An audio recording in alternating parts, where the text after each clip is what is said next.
Nasa wata ang isang hinihinalang drug den habang 3 individual ang nasa kote sa isinagawang buy-bust operation sa Purok 6, Barangay Bonfal, West Bayumbong, Nueva Vizcaya nitong ikalawa ng Disyembre pasado alas 8:05 ng gabi. Isinagawa ang buy-bust operation ng pinagsamang puwersa ng PIDEA Region 2, Quirino Provincial Office, PIDEA CAR, Drug Enforcement Group SOU2, PIDEU, NVPPO at Bayumbong Police Station pasado alas 8:05 ng gabi noong ikalawa ng Disyembre sa Purok 6, Barangay Bonfal West, Bayumbong, Nueva Vizcaya.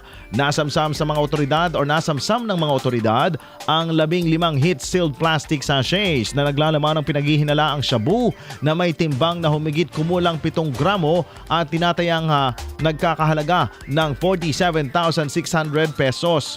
Na-recover din ang iba't ibang drug paraphernalia at marked money na ginamit sa operasyon.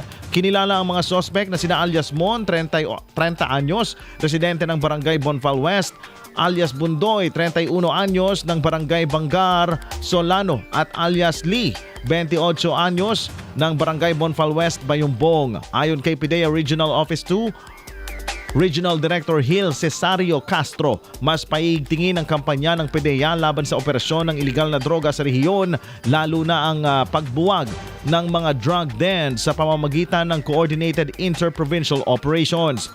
Mahaharap ang mga suspect sa kasong paglabag sa Sections 5, 6, 7, 11 at 12 ng Article 2 ng Republic Act 9165 o Comprehensive Dangerous Drugs Act of 2002. IFM News.